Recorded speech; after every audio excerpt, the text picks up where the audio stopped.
Everyone, कैसे हो आप सभी। आई होप आप सब अच्छे होंगे। Welcome back to my YouTube channel. मैं आ चुकी हूँ फिर से एक नए व्लॉग के साथ। आज हम निकल चुके हैं विशाखापत्तनम के लिए, विच is also identified by Vizag by majority of people. तो चलिए शुरू करते हैं आज का व्लॉग। हमारी ट्रेन तो शुरू होने वाली थी कोलकाता के शालीमार स्टेशन से, पर हमें डायरेक्ट ट्रेन्स नहीं मिलने की वजह से हम लोगों ने डिसाइड किया कि हम खड़गपुर से बोर्ड करेंगे ट्रेन को। तो हम 2:30 बजे के करीब खड़गपुर पहुंच गए, पर हमारा जो मेन ट्रेन था जो वाइजैक जाने वाला था वो 5:30 बजे आने वाला था खड़गपुर स्टेशन में। इसलिए हमने सोचा कि 3 घंटे तक हम लोग क्या करें। हम लोग ने थोड़ा खड़गपुर घूम लिया और वहाँ पे तो पता ही IIT कॉलेज है, तो हम वहीं चले गए। हमने खड़गपुर रेलवे स्टेशन से ही ई-रिक्शा बुक कर लिया था। रिक्शा वाले ने ही हमें IIT कैंपस का फुल टूर करवा दिया।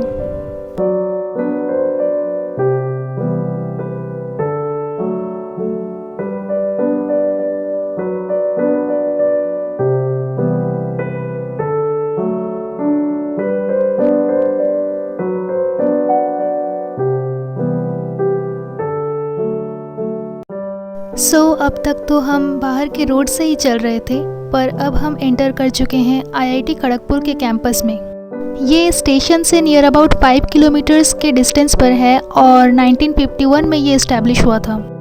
ओवरऑल जितने सारे IITs हैं इंडिया के, उनमें से ये टॉप 4 में आता है as far as I know.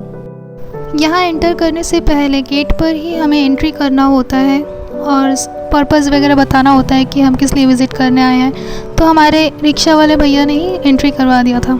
ये कोई छोटा मोटा कैंपस नहीं था, पूरे 2100 एकर्स का एरिया में बसा हुआ था ये campus, which you can also understand as 8.7 square kilometres. हमें तो बाई रिक्शा ही पूरा कैंपस विज़िट करने में ऑलमोस्ट 20 to 30 मिनट्स लग गया था। पूरे का पूरा कैंपस ग्रीनरी से भरा हुआ था, चारों ओर जहाँ भी देखो बस पेड़ ही पेड़ लगे हुए थे। यहाँ के स्टूडेंट्स को तो ज़रूर फ्रेश ऑक्सीजन की कमी ही नहीं होती होगी। बट जोक्स अपार्ट, मुझे पर्सनली बहुत ही अच्छा लगा, बहुत सुंदर था कैंपस।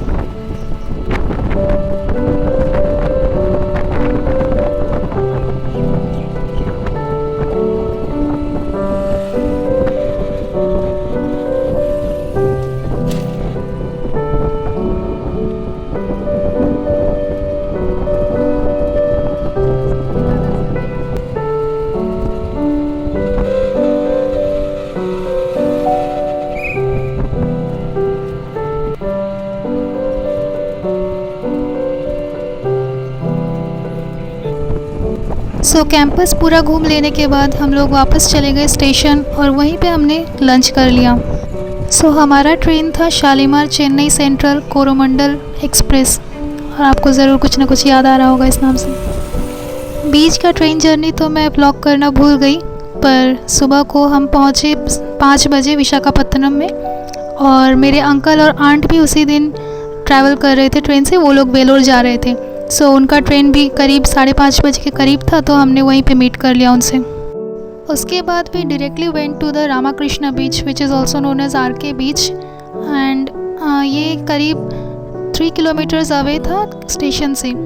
हम बीच के साइड में ही एक जगह पर बैठकर वेट कर रहे थे, and meanwhile my father went in the search for hotels near RK बीच।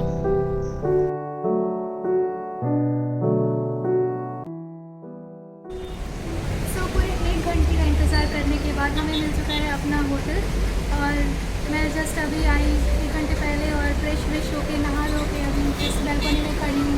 और आप देख सकते हो, पता नहीं आपको क्लियर दिख रहा है कि नहीं, पर ये सी व्यू वाला बैल्कनी है। यहाँ से देख सकते हो आप, पूरे बैल्कनी से सी का व्यू आता है। बहुत ही सुंदर सा नज़ारा है यहाँ से, जस्ट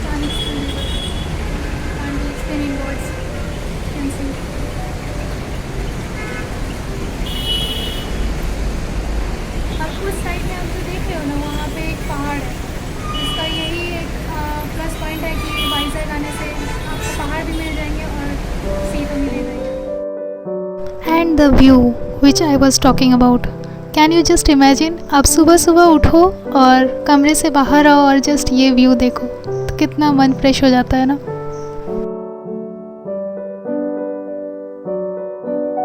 और ये है आरके बीच का बस स्टैंड, जो कि बिल्कुल सी साइड में ही है।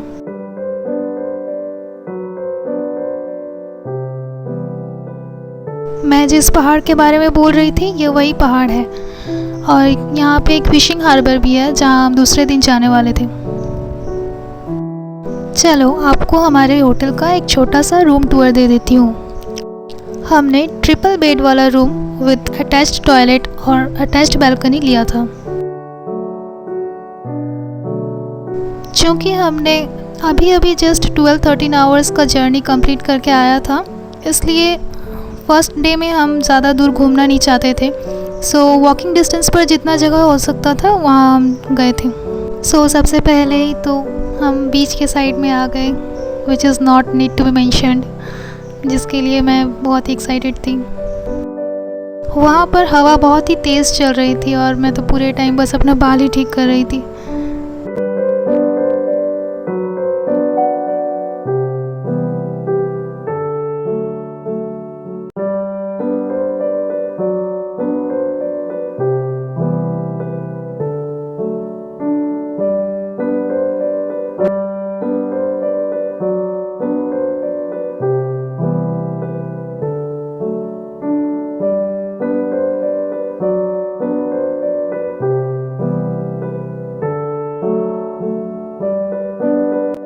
कुछ लोग थे वहाँ पर जो DSLR कैमरा लेके घूम रहे थे और बार बार इंसिस्ट कर रहे थे पिक्चर्स क्लिक करवाने के लिए। 1 फ़ोटो फॉर 20 रुपीज़ बोल रहे थे। मुझे तो क्लिक करवाने ही नहीं थे पिक्चर्स, पर बार बार इंसिस्ट कर रहे थे वो। ऑलरेडी मैं 4-5 लोगों को मना कर चुकी थी, पर एट लास्ट एक ने तो हद ही कर दी। उसने तो दूर से 2-3 पिक्चर्स ऑलरेडी क्लिक करके फिर आए मेरे पास और मुझे दिखाने लगे, देखो मैडम फ़ोटो क्लिक किया है, बहुत अच्छा लग रहा है। तो मैं फिर मान ही गई। उसके बाद मैंने और मेरी सिस्टर ने एक फ़ोटो क्लिक करा ही लिया, और पिक्चर कुछ इस तरह की आई थी जो कि एवरेज सी थी।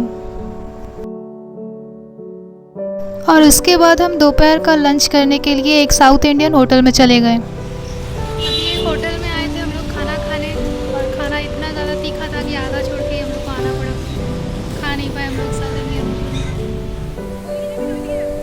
लंच के बाद फिर से हम एक बार बीच के साइड टहलने चले गए थे।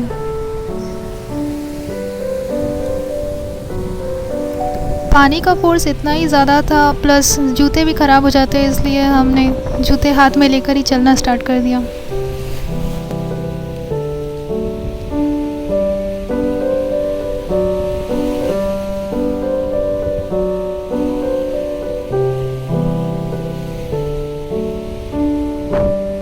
वहाँ के लोग इस आरके बीच में नहाने को सजेस्ट तो नहीं करते, क्योंकि यहाँ पे रॉक्स थोड़े ज़्यादा ही क्वांटिटी में है, और जब लहर मारती है तो रॉक्स में धक्का खाने का थोड़ा ज़्यादा चांसेस होता है, इसलिए नहाना मना किया जाता है यहाँ पे। फिर भी बाहर से आए हुए कुछ लोग तो नहा ही रहे थे, क्योंकि समुंदर का एंजॉयमेंट तो सभी को लेना है। आफ्टर ऑल इतने दूर दूर से जो आते हैं सब लोग।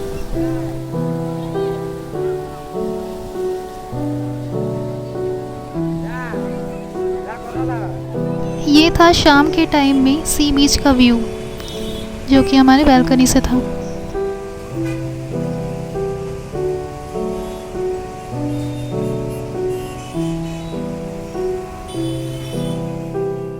सो हम थोड़ी देर के लिए निकल पड़े थे। होटल के आसपास में ही क्या क्या है देखने को, जहां हम वॉक करके ही जा सकते हैं।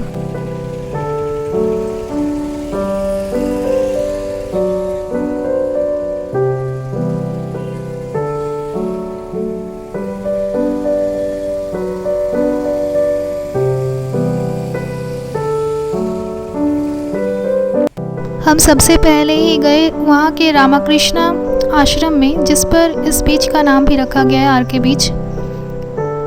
सो हमने जूते उतारे और अंदर की ओर चले गए। यहाँ बहुत ही शांति का माहौल था और सभी मेडिटेशन कर रहे थे।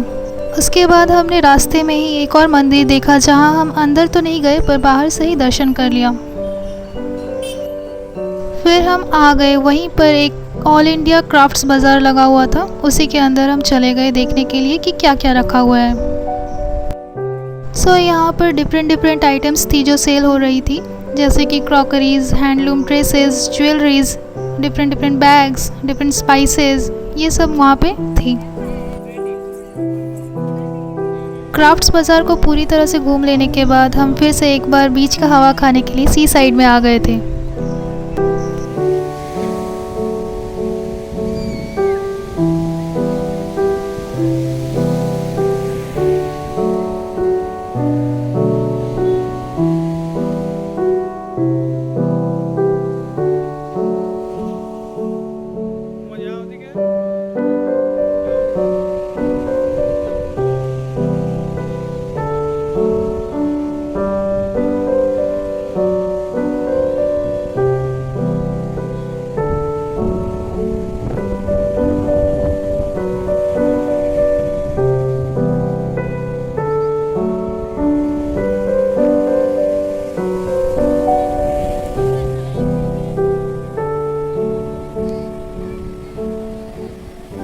वहाँ घूमते घूमते ही मुझे दूर से नज़र आया एक जाइंट व्हील दिखा मुझे, तो पता चला कि वहाँ पे शायद कोई मेला लगा है, तो सोचा कि जाके देखते हैं।